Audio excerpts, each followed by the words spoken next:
সুমিত মহন্তকে শুভেচ্ছা জানালেন চেয়ারম্যান। দক্ষিণ দিনাজপুর জেলার জন্য গর্বের মুহূর্ত। প্রথমবারের মতো রঞ্জি ট্রফিতে সুযোগ পেয়েছেন জেলার ছেলে সুমিত মহন্ত। তার এই সাফল্যে আনন্দিত গোটা জেলা। সৌজন্য সাক্ষাৎ ও সংবর্ধনা জানাতে কলকাতার হাতিবাগানে সুমিতের ফ্ল্যাটে গিয়ে দেখা করলেন বালুরঘাট পৌরসভার চেয়ারম্যান অশোক মিত্র। বর্তমানে বিশেষ প্রয়োজনে কলকাতায় রয়েছেন পৌর প্রধান।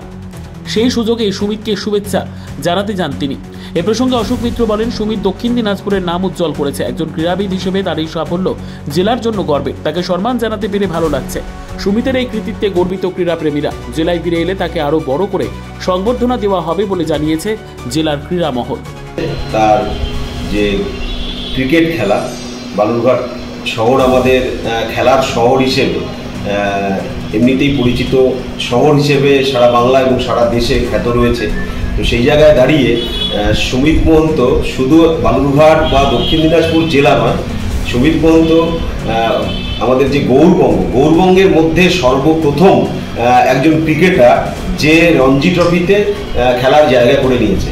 তার এই অসামান্য যে খেলার জগতে তার যে প্রতিভা এবং তার জন্য আমাদের বালুরঘাট শহরের সুনাম আজকে খেলার জগতে সারা বাংলা এবং সারা ভারতবর্ষে তিনি একটা আমাদের বালুরঘাট শহরকে খেলার জগতে সুনামে বালুরঘাট শহরকে এগিয়ে নিয়ে যাওয়ার জন্য একটা ইতিহাস রচনা করেছে। তাই আজকে সুমিত মহন্তের জন্য আমরা গর্বিত। এবং রঞ্জি ট্রফি খেলার পর সুমিত সর্বপ্রথম হয়তো আগামীকাল বালুরঘাট শহরে পা রাখতে চলেছে। তো আমি বালুরঘাট থেকে কলকাতাতে একটা কাজে এসেছি, জানতে পারলাম যে সুমিত আজকে রাতেই বেরিয়ে যাবে, কালকে বালুরঘাট শহরে পৌঁছবে। তো আজকে সুমিত মহন্তের সঙ্গে সৌজন্য সাক্ষাতের জন্য এবং তাকে শুভেচ্ছা এবং অভিনন্দন জানানোর জন্য সুমিতের সাথে এসে কিছুটা সময় কাটালাম। খুব ভালো লাগলো। সুমিত, তুমি এগিয়ে চলো বালুরঘাটের সুনামকে, খেলার জগতে বালুরঘাটকে আরও এগিয়ে নিয়ে যাও।